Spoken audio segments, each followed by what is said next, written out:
Olá pessoal, como vai? Antes de darmos continuidade ao curso de Direito Penal, eu quero divulgar para vocês que o canal Joral Vesprof agora está no Instagram, com o objetivo de organizar melhor o seu estudo.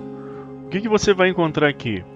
Os cards das aulas. Então tudo que for postado aqui no canal do YouTube terá um cartão lá no Instagram e você poderá facilmente no seu celular, durante a sua locomoção para o trabalho, numa fila de banco, você pode acessar o Instagram e olhar os cartões para saber quais são os temas que estão sendo trabalhados, para olhar as aulas que já foram publicadas aqui no canal do YouTube e também para acessar o sumário da aula.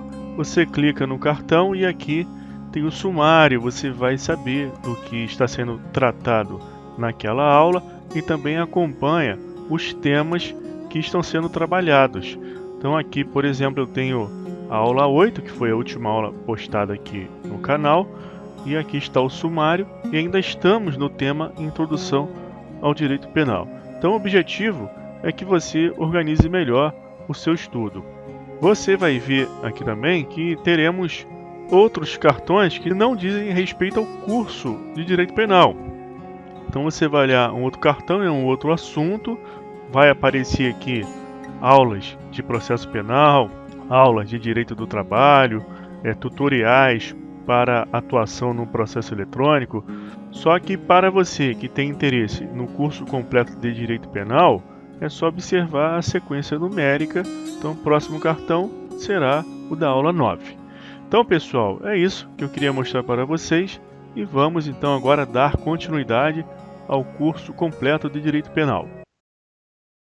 Olá pessoal, dando continuidade ao curso, diante das considerações que estávamos traçando na aula anterior, então é muito razoável reconhecer a atribuição ao delegado de polícia para que ele avalie, sim, o que é um ilícito civil, um penal, um administrativo e, eventualmente, não lavrar um auto de prisão em flagrante.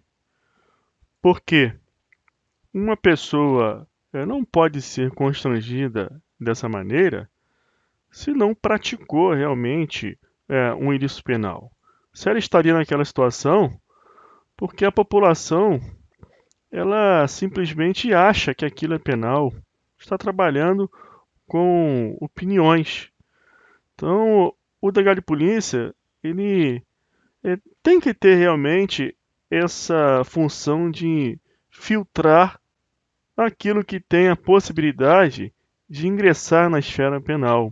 Só que não tem nenhum critério objetivo para controlar essa discricionalidade do agente policial, da autoridade policial. Por isso que existe aí essa questão da autoridade policial ser o doutor do tipo formal. É mais ou menos assim, olha, se a gente não consegue controlar o poder do delegado ou do policial, então vamos não deixar poder nenhum. É o doutor do tipo formal, não analisa nada não. Se a pessoa foi lá para registrar a ocorrência, registra, não avalia, não fala se é civil, se é penal. Porque você vai ver que desvendar realmente o que é o ilícito penal, você pega o ilícito civil, que tudo praticamente começa como ilícito civil. Teve prejuízo a alguém, é ilícito civil. Você pegar esse ilícito e demonstrar que aquilo é penal, é uma infração penal, tem que ter um conhecimento profundo de direito penal. Quando você demonstra que aquilo é uma contravenção, você também está demonstrando que é uma infração penal. Porque a infração penal, ela pode ser crime ou contravenção. Então, muitas vezes, você olha para a situação e diz que não é crime, mas pode ser contravenção. E aí você não consegue entender o que é uma contravenção, não sabe o que é, não conhece os tipos formais da contravenção, manda a pessoa para casa, olha, isso aí é civil. E a questão afeta ao delegado de polícia, com relação ao princípio da significância, não é que o delegado não saiba fazer todo esse trabalho de avaliar realmente quando o ato ilícito ele ingressa na esfera penal. E a questão da bagatela própria ou insignificância está ligado a isso. É porque não há um critério objetivo para controlar essa atividade que é discricionária no inquérito policial, e o inquérito policial não é processo, é um ato administrativo. O auto de prisão em flagrante também é um ato administrativo. Então fica difícil, diante do que a gente tem hoje, de ser realizado um controle sobre essa atividade que queremos que o delegado de polícia tenha. Nós queremos que ele faça isso, mas como que isso vai ser controlado? Porque vamos voltar agora para o direito penal conceitual. O direito penal, ele não visa tutelar os bens jurídicos. E você agora já entende a importância dos bens jurídicos para a sociedade? Você já entende, você assistiu todas as aulas até aqui. Então, quando o delegado de polícia ele não registra uma ocorrência ou não lavra um auto, diante do nosso conceito de direito penal que estamos trabalhando e da ideia de proteção aos bens jurídicos, ele, na verdade, está deixando de fazer o trabalho para a proteção dos bens jurídicos. E isso, em última análise, repercute na não proteção do bem maior, que é a manutenção da sociedade. Se toda autoridade policial deixar de registrar uma ocorrência ou não lavar um auto, dizendo que aquilo não é crime, mas é, ao fundamento discricionário de que aquilo não é um crime ou não é uma contravenção, e caso forem crimes e contravenções, estamos correndo um risco, dentro da nossa ideia, do nosso conceito, de não termos mais sociedade daqui a algum tempo. Os bens jurídicos serão violados aos pouquinhos, e aí que entra a ideia de delito de cumulação. Existe um conceito que vamos ver que é o de delito de cumulação. Uma conduta ilícita que a pessoa faça na esfera civil, aquilo ali não é crime, não tem tipo formal, não ofende bem jurídico, mas se ela repetir essa conduta muitas vezes, aquilo que era só civil vai acabar sendo penal só pela acumulação. Junta um, junta dois, junta três, vira infração penal. Esse delito de acumulação não serve, não é aplicado, não existe no nosso ordenamento jurídico brasileiro. A gente vai ver os critérios que nós temos para realmente caracterizar um ato ilícito penal. Mas existe essa ideia de delito de acumulação que você trabalha dentro das teorias do direito penal, que é também um assunto que temos em editais. Vamos ver a teoria do direito penal do inimigo, o direito penal do autor, a ideia de direito penal da lei e da ordem. Então, tudo isso você estuda em teorias do direito penal. E o que é infração civil administrativa? É aquela que ocorre no desempenho do cargo ou função. Então, isso aqui também vai gerar um problema lá para você resolver o problema do peculato. Porque o peculato é apropriação indébita realizada por funcionário público. E a apropriação indébita pura é a apropriação indébita realizada por quem não é funcionário público. Esse problema aqui da infração administrativa, você também insere nesse mesmo contexto. Eu tenho um prejuízo causado por funcionário público. Isso aí vai ser uma infração administrativa ou uma infração penal? Como que eu acabo com esse problema? Tem que conhecer muito direito penal. E olha o que você precisa conhecer para fazer esse trabalho. É conhecer o conceito analítico de crime, a teoria tripartite, e todos os seus elementos. Você só vai ter infração penal quando você tiver fato típico, antijurídico, culpável. No fato típico, você tem que entender tudo sobre ação, omissão, resultado.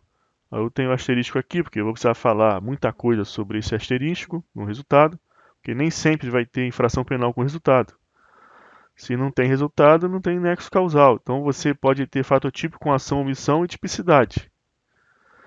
Então você tem que conhecer tudo isso, e na tipicidade, o aspecto formal e material. Na antijuridicidade, a legítima defesa, estado de necessidade, estrito cumprimento de dever legal, exercício de regular direito. E na culpabilidade, imputabilidade, potencial consciência da ilicitude, inexigibilidade de conduta diversa, você tem que conhecer tudo isso. E tudo isso aqui é o curso de Direito Penal. Ou seja, eu só quero desvendar se aquele ato ilícito é um ato ilícito penal, porque o ato ilícito ele é uma subespécie de fato jurídico que faz nascer a relação jurídica. E aí sim, eu descobrindo que aquele fato é um ato ilícito penal, eu terei uma relação jurídica penal. Então é muito pano para manga para que as pessoas menoscabem toda a introdução ao direito penal. Você tem que ter uma introdução ao direito penal. Senão você não entende direito penal. É comum que a pessoa querer ingressar logo no estudo do fato típico. Ah, vamos estudar logo, eu quero saber logo o que é ação, omissão. Aí o curso já começa assim, alguns cursos. E você acha que está aprendendo, mas não está. Você está aprendendo ali o beabá para você ir para o mercado de trabalho. Só que depois você vai esquecer, você vai ser um profissional ruim, vai ser um agente público ruim. Recentemente, teve uma notícia aí na mídia de que um agente público prendeu uma pessoa porque ela comeu um bombom lá na sala dele. Aí pegou o papelzinho do bombom que estava na lixeira, aquilo ali foi prova, deixou vestígio. Então teve perícia ali no papelzinho do bombom. E a pessoa foi presa em flagrante. Tem essa notícia aí na mídia. E o que acontece? Quantas notícias você vê também diariamente que a pessoa foi presa no mercado ali porque pegou um saquinho de arroz, de feijão? Então, assim, você tem que realmente ir lá na situação fática, no contexto, e avaliar o que está por trás daquilo, tá? Nesse caso do bombom aí, que o agente público prendeu em flagrante a pessoa, eu não estou falando aqui que aquilo ali está errado, que ele agiu mal.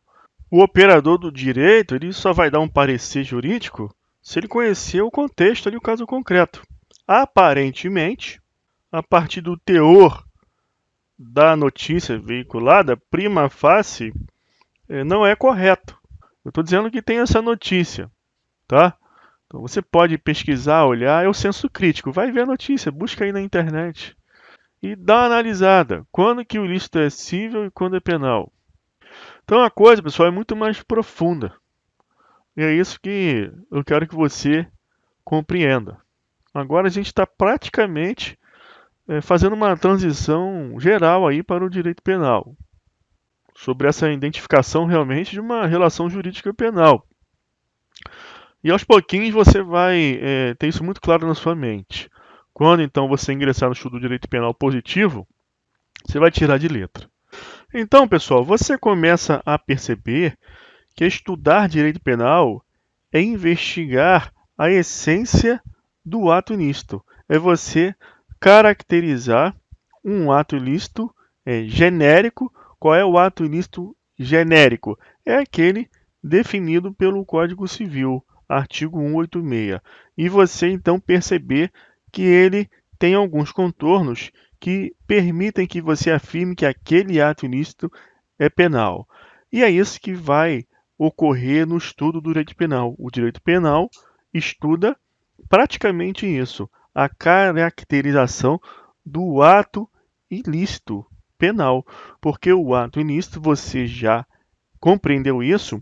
Ele é o que dá o start a uma relação jurídica. E se não há direito fora de relação jurídica, você precisa forçosamente caracterizar uma relação jurídica. E isso não vai acontecer se você não tiver um vínculo jurídico. E o vínculo jurídico só pode nascer a partir de um fato jurídico estrito sensu, fato natural ou humano, negócio jurídico ou um ato ilícito. Então nós precisamos chegar no ato ilícito, e é isso que fizemos até aqui. O contrato é uma expressão de negócio jurídico, então esse vínculo jurídico para a gente não interessa. O ato ilícito administrativo também não resolve nosso problema, porque o ato ilícito administrativo ele só vai se diferenciar pelo ato ilícito civil em razão do agente. O agente será um funcionário público e esse funcionário público, em razão desse ilícito administrativo, causará um prejuízo a terceiros. Mas isso não é suficiente para você dizer que esse agente público está cometendo crime. Você precisa ter um ato ilícito penal. Então, olha aqui a definição da Lei 8.112. A responsabilidade civil administrativa resulta de ato omissivo ou comissivo praticado no desempenho do cargo ou função. Então, esse funcionário público precisa estar no desempenho do cargo ou função. E aí ele vai causar um prejuízo a terceiro. Esse prejuízo a terceiro, você também observa a interpretação autêntica da Lei 8.112. Está aqui no 122. Esse ato omissivo, ele tem que causar um prejuízo a terceiros ou ao erário. Só que somente o prejuízo, você está naquela área cinzenta. Para ser um ilícito penal, para você ultrapassar, romper os lindes da esfera civil, precisa conhecer essa estrutura toda aqui. Então, aqui que a gente vai se debruçar. Nós não vamos chegar aqui agora, eu não vou estudar isso agora com vocês. Nesse momento, eu só quero isolar o ato ilícito, que será o objeto do nosso estudo. Então, nós vamos chegar no ato ilícito e vocês vão ver que o ato ilícito ele vai estar situado na responsabilidade civil extracontratual. Então, nós teremos ali um prejuízo causado a terceiros. Aí já conseguimos isolar um ato com certeza, mas esse ato isolado é cível. Tem prejuízo a terceiro, tem ação ou omissão voluntária, negligência ou imprudência, houve uma lesão, houve um prejuízo a terceiros. Então você pode aí pensar que já tem dolo da esfera penal, tem a culpa, estrito sensu da esfera penal. Não, você não pode afirmar isso agora. Você tem dolo e culpa também aqui na esfera civil, no ato ilícito civil, artigo 186 do Código Civil. Mas a gente precisa primeiro isolar um ato ilícito. E nós vamos isolar esse ato ilícito aqui que está situado na responsabilidade civil extracontratual. Porque na responsabilidade civil contratual também há um prejuízo aqui a outra pessoa, mas essa pessoa é a pessoa do contratante e o prejuízo se dá em razão do contrato. No ato ilícito você não tem contrato. Eu coloquei entre aspas aqui porque, para você entender a relação jurídica de direito penal, bem como a relação jurídica de direito civil, nascida a partir de ato ilícito, você vai precisar conhecer a teoria do contrato social, que vem da Revolução Francesa, e nossa sociedade é formada e é estruturada nos moldes idealizados na Revolução Francesa. Por isso que a Revolução Francesa é a revolução mais estudada no direito. Você toma ciência da Revolução Inglesa, da Revolução Americana, mas o ápice está no estudo da Revolução Francesa. E isso você observa claramente lá no curso de Direito Constitucional. Você vai estudar Direito Constitucional para ali na Revolução Francesa e ali é o que você precisa melhor entender para entender o nosso direito. Você pode até negligenciar um pouco com relação à Revolução Americana, à Revolução Puritana, à Revolução Gloriosa na Inglaterra. Não deve, mas pode até negligenciar o estudo destas revoluções, dessa parte da história. Mas a Revolução Francesa não dá, não tem como, senão você não vai entender nada. Então nós sabemos que o nosso ato ilícito, que nós precisamos isolar, ele está situado aqui na responsabilidade civil extracontratual. Por que que tem essa diferença de contratual e extracontratual? Porque a responsabilidade civil contratual tem origem em um contrato e a responsabilidade civil extracontratual não há contrato entre o agente e a pessoa lesada. Então, no contrato, você vai falar em inadimplemento. E o Código Civil e as legislações cíveis esparsas, como a lei do inquilinato, por exemplo, vai te fornecer todos aqueles regramentos específicos para o inadimplemento contratual. Mas com relação ao ato ilícito, situado no âmbito da responsabilidade civil extracontratual, de regra, a olho nu, você não vê contrato. Só que aqui lembra disso, eu coloquei entre aspas, porque você precisa entender a teoria do contrato social. É um contrato ideal.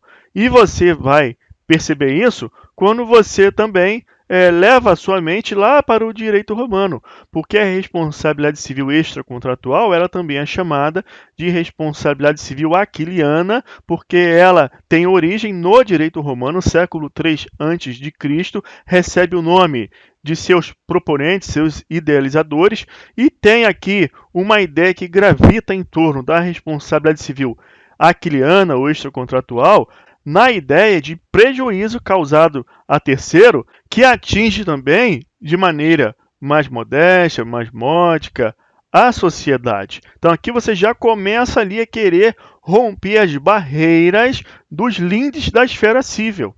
E só quando você rompe essa barreira que você vai para a responsabilidade penal que está aqui embaixo. E não adianta você querer trabalhar a descoberta se esse ato ilícito cível ele também é penal, porque todo ato ilícito penal é cível. Eu já falei que você, no direito processual penal, você tem a ação civil ex delito, e que um dos efeitos da condenação penal é tornar certa a obrigação de reparar o dano causado pelo ilícito penal.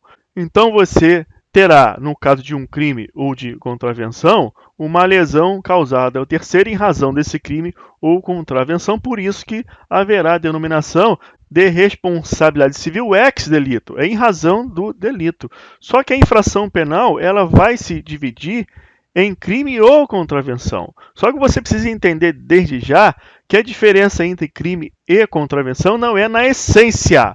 Não existe uma diferença essencial entre crime e contravenção. O crime ele vai se diferenciar da contravenção penal em razão do preceito secundário. Para a contravenção, você terá pena de multa isolada e para o crime não. Crime sempre tem que ter uma pena de reclusão ou detenção. Pode até ter pena de multa, mas tem que ser cumulativa ou uma pena alternativa. Tem que ter aquela possibilidade da pessoa sofrer uma pena privativa de liberdade, porque tudo com relação ao direito penal está ligado à essência gregária do ser humano. Então, uma pena, para ela ser pena mesmo, precisa atingir a essência do ser humano, que é isolando do seio da sociedade, do convívio social, do convívio com outras pessoas, afastando da possibilidade de otimizar os bens jurídicos que lhe deixarão mais felizes. Então, a contravenção, por ela ter essa possibilidade de fazer uma previsão de pena isolada de multa, ela irá se diferenciar por esse motivo do crime. Mas a contravenção também ela pode trazer a previsão de uma pena de prisão simples. Aí tudo bem. Essa contravenção trará uma pena, porque a prisão simples ela também vai ter, apesar de ser de uma forma mais suave, mais amena, essa capacidade de afetar a essência do ser humano. Então você não consegue olhar para um ilícito civil e dizer que ele é uma infração penal apenas alocando aquele fato a um tipo previsto na lei de contravenções ou a um tipo previsto numa legislação penal. Então você não pode utilizar como critério o seu conhecimento, que seria de decoreba, dos tipos previstos na lei de contravenções ou de uma legislação extravagante penal ou do Código Penal. Isso você só estará demonstrando um conhecimento do tipo formal. E nós precisamos saber, desde já, que a tipicidade ela é dividida em tipicidade formal e material. E você saber os tipos de contravenção e os tipos penais, você apenas demonstra que conhece a tipicidade formal. O problema vai estar também em conhecer o tipo material. Então, essa diferença entre crime e contravenção não vai resolver o problema e é o que a Lei 8.112 mostra para a gente. A responsabilidade penal abrange crimes e contravenções. Então, a circunstância de um fato ter uma previsão formal na Lei de Contravenções ou no Código Penal é apenas uma parte do problema. Não irá resolver a necessidade de você afirmar que aquilo ali é um ato ilícito penal, e lembra do que falamos aí no início da aula sobre a atuação do delegado de polícia, essa problemática de o delegado de polícia atuar justamente nessa avaliação. Então observa o seguinte, que a questão realmente é problemática. Eu trouxe aqui para você um exemplo, artigo 7º, inciso 7 da Lei 8.170 de 90, que faz previsão dos crimes contra as relações jurídicas de consumo. Olha esse tipo aqui.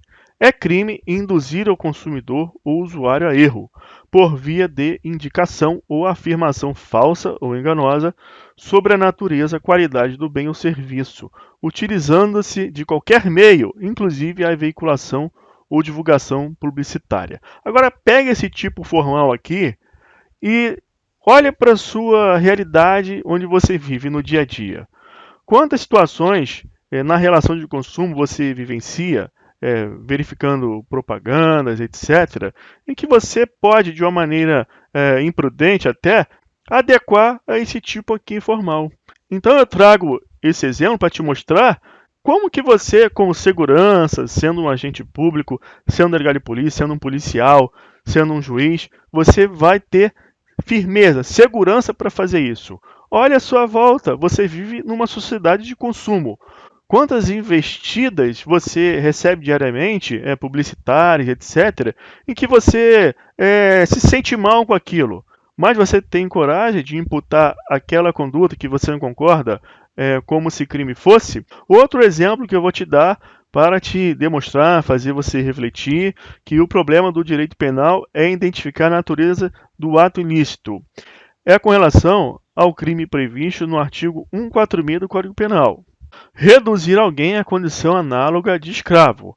Reduzir alguém à condição análoga à de escravo, quer submetendo a trabalhos forçados ou a jornada exaustiva, quer sujeitando a condições degradantes de trabalho, quer restringindo por qualquer meio sua locomoção em razão de dívida contraída com o empregador ou preposto. Pessoal, eu já tive diversas ações na Justiça do Trabalho pleiteando pagamento de horas extras para empregado que trabalhava 5 horas extras diárias sem recebê-las, inclusive durante a noite de madrugada. E se você buscar, pesquisar, vai lá, pesquisa as ações trabalhistas. O que mais tem é a ação trabalhista pleiteando horas extras por trabalho durante muitas horas sem recebimento, e isso você vai olhando aí durante todos os anos, durante toda a existência do trabalho no Brasil.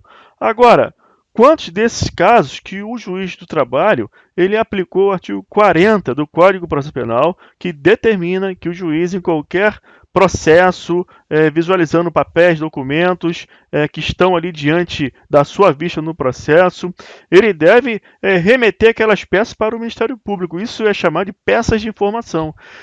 A investigação também pode acontecer a partir da chamada peças de investigação. E as peças de investigação podem dar aso justamente a uma investigação. O juiz ele não vai investigar o crime, mas se ele ali observar no processo a possibilidade de prática de crime, ele deve remeter peças para o órgão competente. E como que o juiz vai fazer isso? A partir do seu conhecimento de direito penal. Mas que conhecimento é esse? É um conhecimento abstrato. Ele precisa conhecer justamente este mapa mental. Por isso que eu digo que estudar direito penal é, de maneira substancial, estudar o conceito analítico de crime da teoria tripartite. E aqui que está, então, o nosso ponto-chave do direito penal. Por isso, pessoal, que eu preciso mostrar para vocês um conceito de Norberto Bobbio, que é do âmbito de validade. E isso veremos na próxima aula.